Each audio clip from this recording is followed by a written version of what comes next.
Good afternoon, Mr. Hidley. My name's Josh and I'll be conducting a health check on your V60 today. To begin with, around at the near side front of the vehicle. Now, this tyre is measuring at 2.8 millimetres. Excuse me. That is at the lowest point. There's no cuts or gouges to the tyre. So you are at the 2.8 millimetre mark. You've got just over a millimetre of tread before you get down to the legal limit, so just be aware of that. Coming around onto the brake pads on the near side front. Brake pads are measuring at 8 millimetres on the front. It is just slightly lipped, but other than that, there's nothing to be worried about. Coming around into the suspension components and mounts in the near side front, everything's intact and operating as it should be. No excessive movement in any of the bushes or the mount. Coming across to the engine and the gearbox. The gearbox is nice and dry. The engine, although we do appear to have a little bit of an oil leak. So there's an oil leak just beginning to work its way. Bring the camera up there. Just working its way down from the top. I don't know if you can see there. That's from the cam cover. Working its way down. There's also one that's coming from the crankshaft area. So if you notice, just down here, just up here, we've got pretty much a drip of oil where the oil is working its way out. Now, it does appear to be the front main seal or the front crankshaft seal. Would advise that you get this done as soon as is physically possible, as obviously engine leaking oil from such a critical place is not ever any good.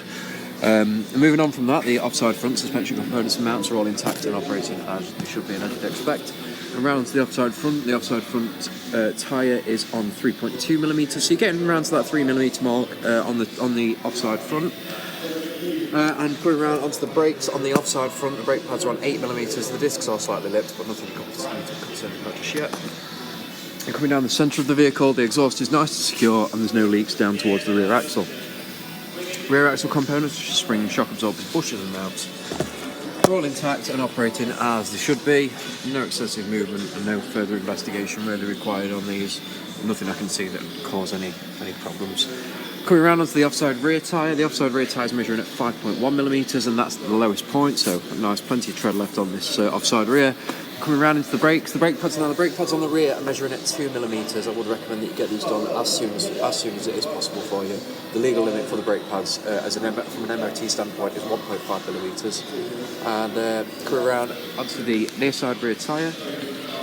Near side rear tyre measuring at 4.9 millimetres, so nothing to worry about on the rear tyres. You've got plenty of tread left on those. And finally coming around onto the brake pads. Again, the brake pads are on the rear. This one's measuring a bit higher. This one's at 3 millimetres, although it is still low, and still I would advise you getting the brake pads changed immediately. It won't require discs, but just to be aware, especially with the wet weather we're having, make sure that the braking efficiency is not impeded. So that concludes the vehicle health check. Just a couple of things I'd like to run through with you, and that is that the rear pads are getting close to the legal minimum from an MOT standpoint. The oil leak, we've got 2 oil leaks on the engine, one the minor appearing from the top of the engine or the cam cover, and then a more serious one coming from the front main seal. I'd advise that you get both repaired before doing any kind of substantial journey or anything, and keep an eye on that oil level. I'll pass this information on to the service advisor, and he'll be in touch. Thank you very much, and I hope you have a nice day.